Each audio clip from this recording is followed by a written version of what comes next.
I'm sure that the apostles and the early apostolic believers never dreamed that after the resurrection, and even after Yeshua's ascension into heaven, and Father's Spirit being poured out on Pentecost, that we would still be sitting here today, over 1900 years later, still waiting on Yeshua's return. I don't think that even John knew the timeline of his book of Revelation would take this long to be fulfilled. After all, remember Yeshua's departing words when his disciples asked him in Acts chapter 1, verse 6, "Will you at this time restore the kingdom to Israel?" This was a very logical question on their part. After all, they knew the prophecies better than we do today concerning the promises to bring back the two houses together. But Yeshua answers them in verse 7 and says, "It's not for you to know times or seasons which the Father has put in his own authority." So you see, the timeline wasn't for them to know. But what is clear is that the Yahweh has never abandoned the covenant believers. That is the whole purpose of John's revelation, was to show the apostolic covenant believers over the last 1900 plus years the events that must transpire before Yeshua can return. Paul makes a comment concerning the timeline in 2 Thessalonians, the 2nd chapter, starting in verse 1, which states, "Now, brethren, concerning the coming of our Adonai Yeshua, our Messiah, and our gathering together to him, let no one deceive you by any means. For that day will not come unless a falling away comes first, and the man of sin is revealed, the son of perdition, who opposes and exalts himself above all that is called Elohim, or that is worshipped, so that he sits as Elohim in the temple of Elohim, showing himself that he is Elohim. Do you not remember that when I was still with you, I told you of these things? And now you know what is restraining, that he may be revealed in his own time. For the mystery of lawlessness is already at work.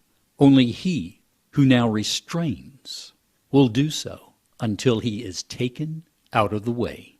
And then the lawless one will be revealed, whom Adonai will consume with the breath of his mouth, and destroy with the brightness of his coming. The coming of the lawless one is according to the works of Satan, with all power, signs, and lying wonders, and with all unrighteous deception among those who perish, because they did not receive the love of the truth, that they might be saved. And for this reason Elohim will send them strong delusion, that they should believe the lie, that they all may be condemned, who do not believe the truth, but had pleasure in unrighteousness. Now, Paul's prophecy to the Thessalonians is not going to start being fulfilled in the last 3.5 years during the Great Tribulation. No, my friends. Let me give you the proper interpretation of what Paul is saying to these early apostolic, Torah-observant Thessalonians throughout the Mediterranean area, who were just as concerned about when Yeshua would return as you and I are today. Paul gets this revelation concerning this man of sin from the proper interpretation of the book of Daniel, and what abominations he would do to those who reject the truth and receive not a love for the truth, as he explains, and how Father would send them a strong delusion that they would believe a lie, which would cause a great falling away from the one true faith to occur. In verse 6, when Paul says, "Now you know what is restraining," speaking of the man of lawlessness, or Torahlessness. Friends, Paul reminds them that he spoke of this when he was with them, that he was speaking about the ruling powers of Rome in his day, that was holding back the man of lawlessness from being revealed. And he could not write a letter and openly criticize Rome or Caesar. Paul was smarter than that. That would have been a capital offense in their day. Pagan Rome was what was ruling during their time, and it was pagan Rome that was going to hold back the next government prophesied in John's Revelation that would emerge and come into power once pagan Rome was removed. How do we know that this is what Paul was speaking about?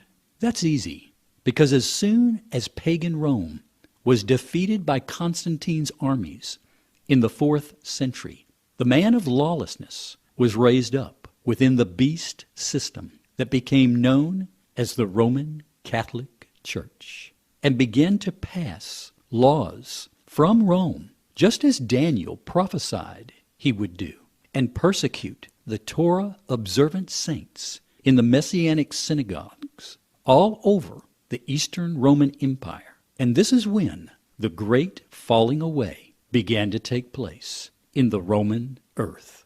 And it continues to this very day. The fulfillment of his prophecy fits like a glove to both John's revelation and Daniel's prophecies. This is a matter of historical fact.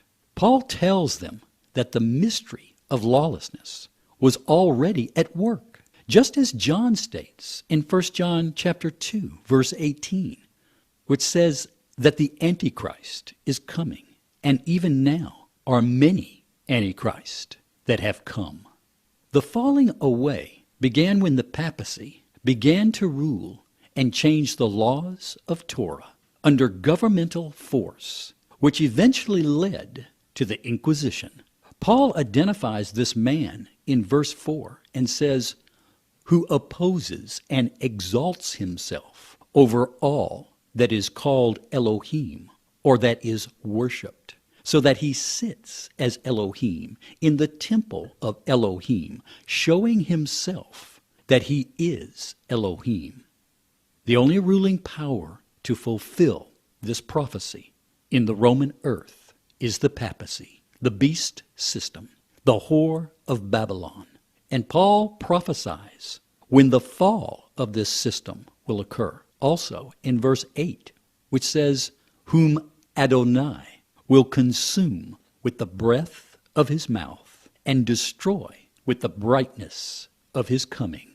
This also confirms Daniel's prophecy regarding the little horn that rises to power to rule and will still be in power when Yeshua returns, as Daniel describes him as the stone which was made without human hands, cut from the mountain, will come and crush their false image when Messiah returns, just as Paul describes when the man of lawlessness is destroyed because they rejected the love of the truth and believed the lie and will be condemned.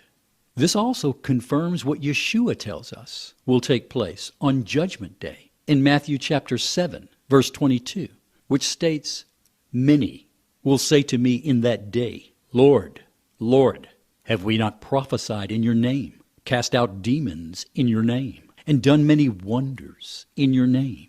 And then I will declare to them, I never knew you. Depart from me, you who practice lawlessness or Torahlessness. This is not hard to connect and interpret Paul, Daniel, and even John's prophecies in Revelation together if you anchor the four horses of the apocalypse as the rise and fall of pagan Rome, as it clearly reveals.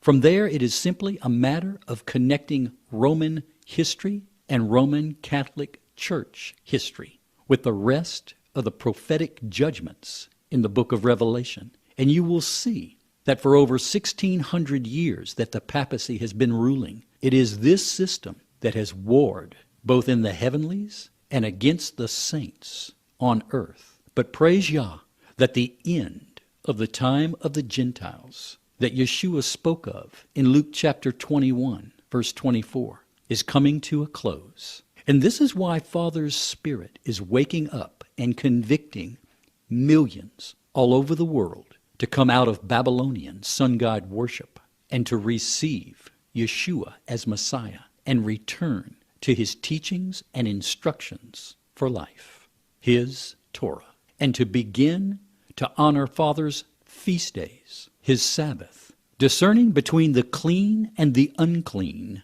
and the holy and the profane, and prepare to return to the covenant land in the greater Exodus. We live in marvelous times.